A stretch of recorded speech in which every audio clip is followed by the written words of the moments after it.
Clip number 773۔ اس clip میں آپ قرآن پاک کی سورہ مریم کی آیت نمبر 14 سے 16 تک کی تلاوت، ترجمہ اور تفسیر قرآن صراط الجنان سماعت فرمائیں گے۔ بسم اللہ الرحمن الرحیم۔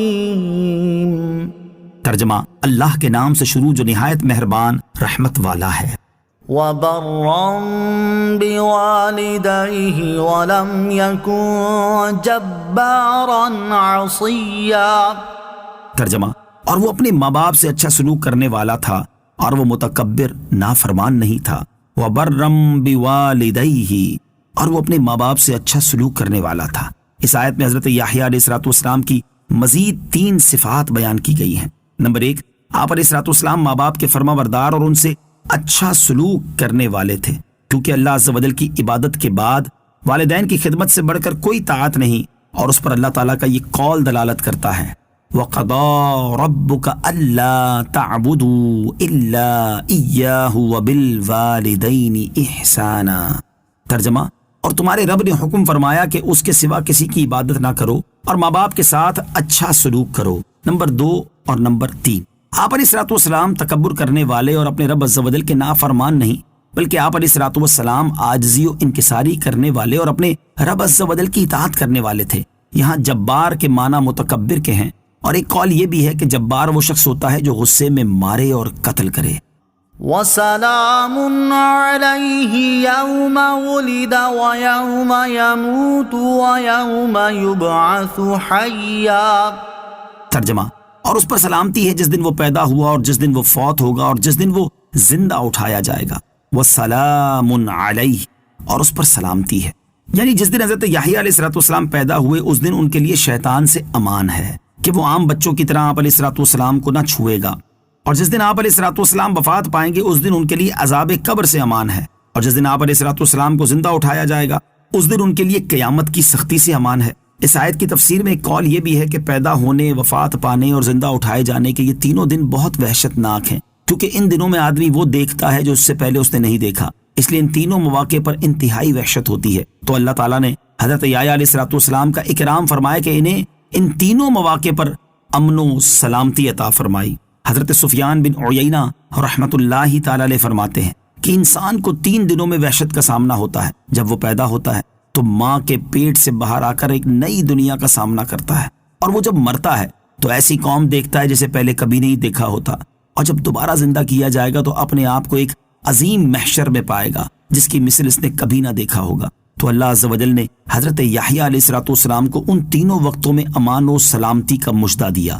یاد رہے کہ سلامتی تو یقیناً ہر نبی علیہ السلام کو حاصل ہے، لیکن بطور خاص اللہ عز و جل کا بشارت دینا ایک جدا گانا فضیلت رکھتا ہے۔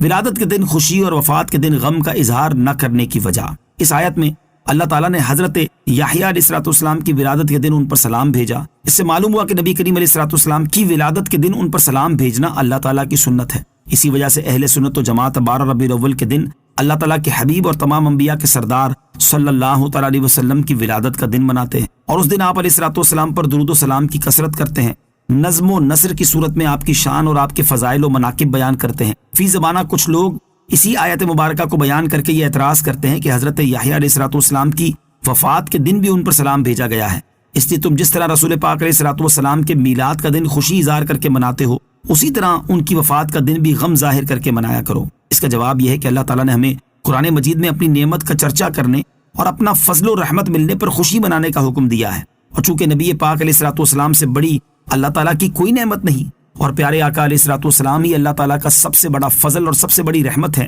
اس لیے جس دن اللہ تعالیٰ نے ہمیں اپنا حبیب علیہ السلام عطا کیا اس دن ہم آپ علیہ السلام کا میلاد مناتے، آپ علیہ السلام کی عظمت و شان کے چرچے کرتے، اور آپ علیہ السلام کی دنیا میں تشریف آوری کے دن خوشیاں مناتے ہیں۔ وَاذْكُرْ فِي الْكِتَابِ مَرْيَمَ إِذِ انتَبَذَتْ مِنْ أَهْلِهَا مَكَانًا شَرْقِيًّا۔